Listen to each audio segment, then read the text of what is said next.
What's up, guys? This is Webby back again for your Monday Night Raw review for October 2nd, 2017. First of all, I'd like to remind you to go back and check out the latest rumor about Jinder Mahal and what we could expect out of his WWE Championship title reign moving forward from right now. Go back and check out that rumor. I have put it up on the channel today.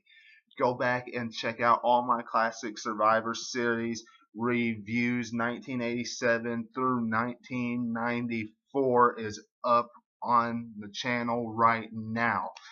Preview and predictions of tonight's Monday Night Raw.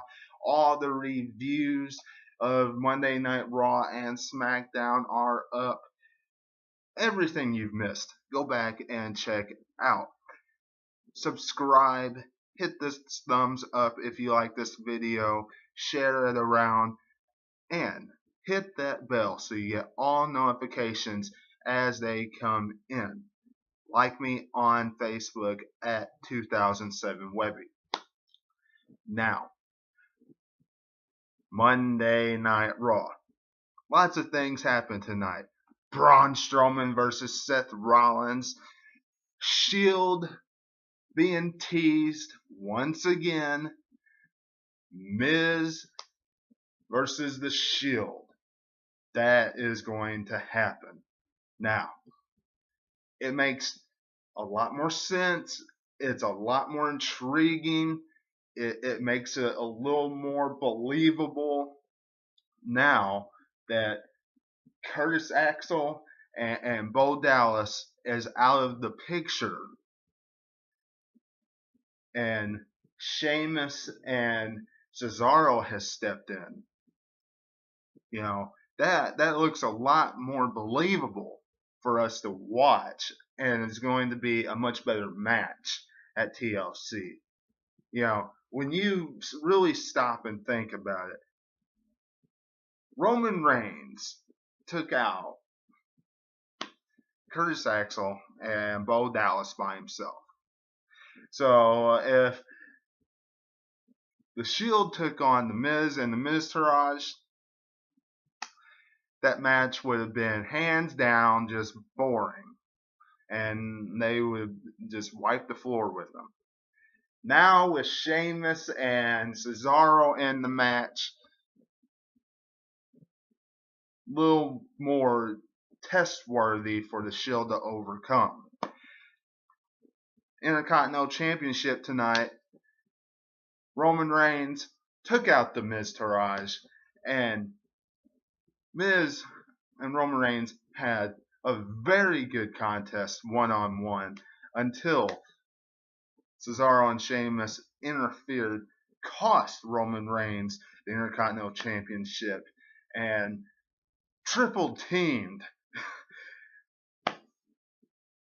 Roman Reigns. Even did the triple power bomb. So we knew this was coming, and at the end of the night we saw all three members of the Shield standing together side by side. Sheamus, Cesaro, and Miz taking on the Shield at TLC. It's coming. Should be an interesting contest, and a no-brainer for the Shield to win. Seth Rollins versus Braun Strowman in the opening contest. Pretty good contest. You know, it was a guaranteed win for Braun Strowman. You know, it was a good matchup for both men. You know, it was an entertaining matchup. A good kickstart for Monday Night Raw. A different kind of start for Monday Night Raw. You know, here recently we've just been seeing, you know, opening promos and that kind of stuff. Having Seth Rollins and Braun Strowman, two guys that we are, you know, really intrigued by, and two guys that, you know, really put on good matches, step in there and have a knockdown drag-out affair. Very good way to open up Monday Night Raw. I still feel very bad for Braun Strowman, and sorry for him, because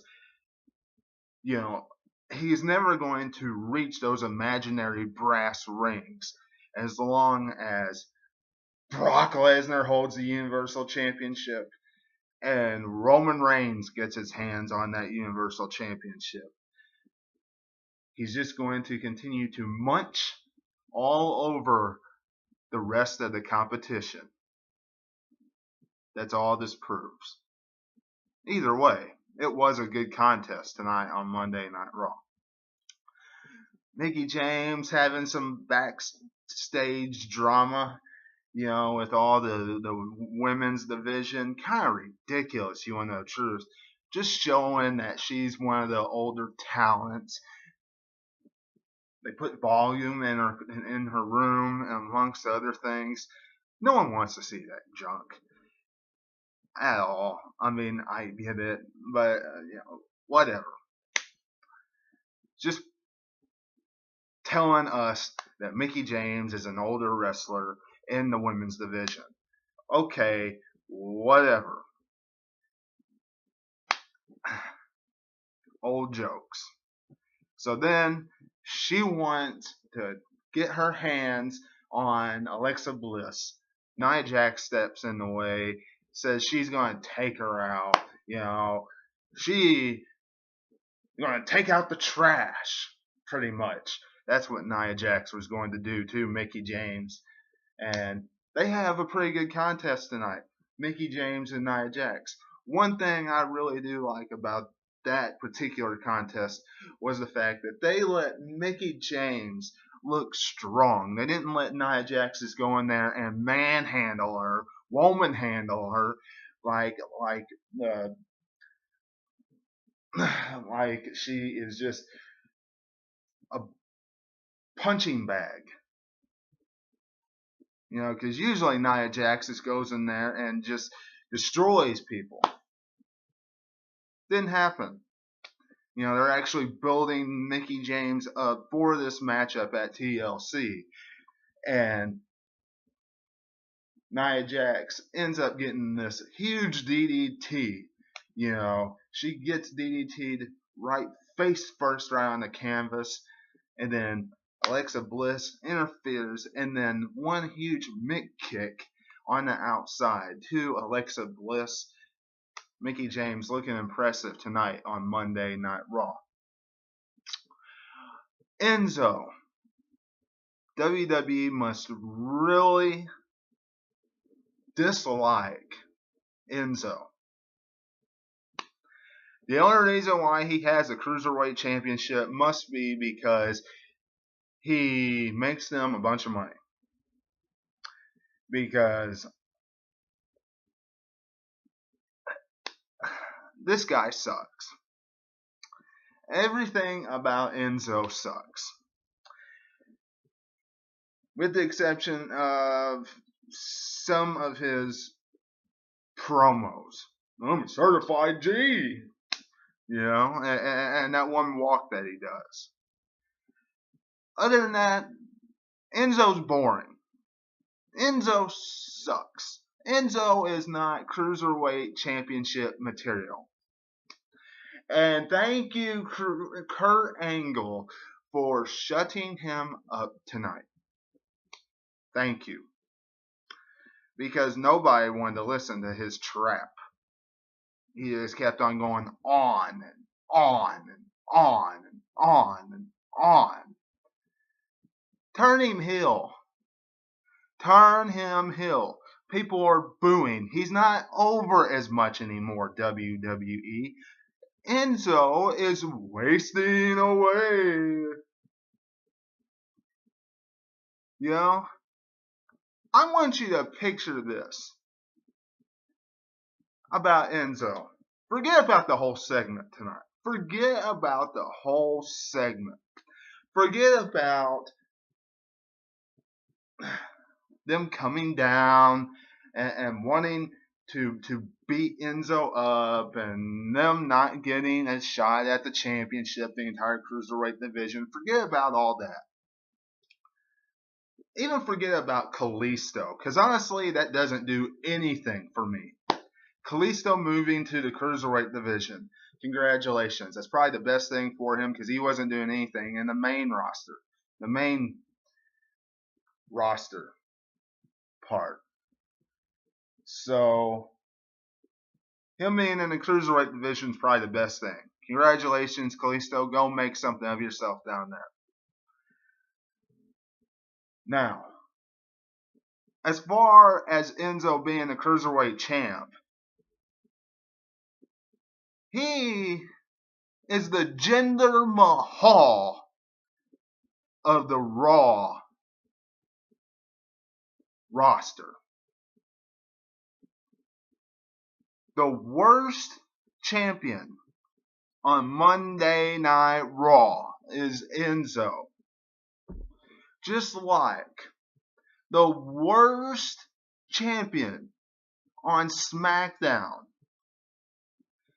is Jinder Mahal. Enzo goes out there, spits out his nursery rhymes about no one likes me, about a couple of haters, about he's the realest guy in the room, so on and so forth. And then he says, if somebody touches me, then they're fired, per Kurt Angle and per this slip. If somebody hits me, they're not getting a shot at the Cruiserweight Championship anymore. That is just as bad as Jinder Mahal always having to have help retain the WWE Championship. Just as bad. Awful. Sasha Banks and Bayley beat Alicia Fox and Emma. Who cares? Who cares? I don't, and I know a lot of you fans don't, because it's a tag team matchup that is directionless. Unless Sasha Banks or Bayley turns their back on one another, one of them turns their back on each other, then the rivalry, then the tag team matches are directionless. So who cares? Matt Hardy and Jason Jordan versus Gallows and Anderson. Once again, who cares? The only thing I can think of about this is that they're using Matt Hardy right now to try to help out Jason Jordan. The singles role wasn't helping him. The singles push didn't help him at all. This whole Kurt Angle thing wasn't doing jack. So put him with Matt Hardy, since Jeff's going to be away for a while, and see where it goes. And you still have your tag team. On the other hand, if you're going to do this, why are you having them lose?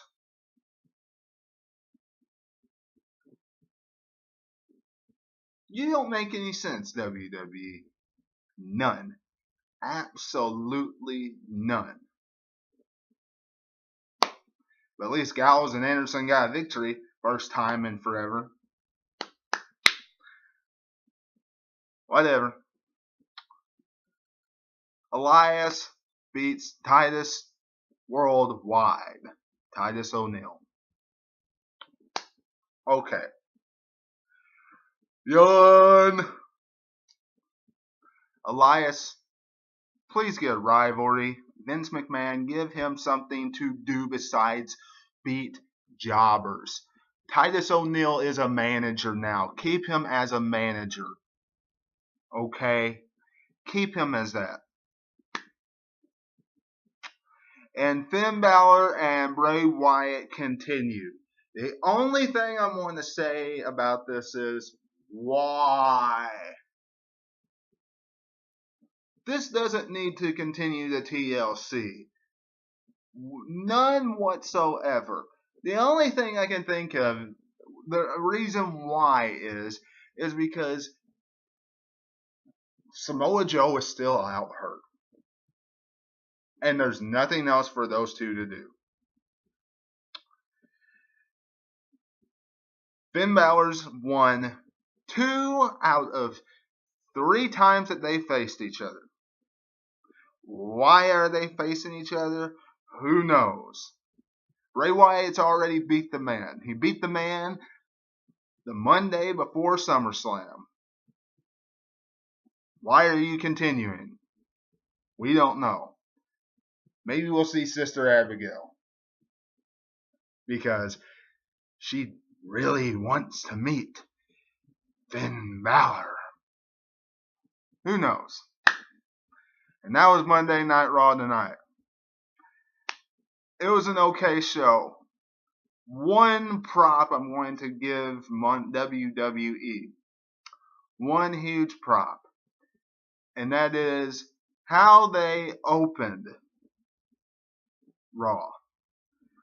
With paying, not just showing respect, paying honor, I guess, just having a brief moment of giving thoughts and prayers out, showing them out, shouting them out to the people down in Vegas, that tragic incident. If there's one thing WWE does good when it comes to tragic incidents, it's, they do show, support in that way on their shows. So I applaud WWE for that. And that's how they opened their show tonight. But that's Monday Night Raw tonight. Y'all let me know what you're thinking in the comments below. Don't forget to subscribe. Go back and check out all those things I told you. Tomorrow, SmackDown Live review. Until I see you then, this is Webby, and I'll catch you on the other side. Talk to you later.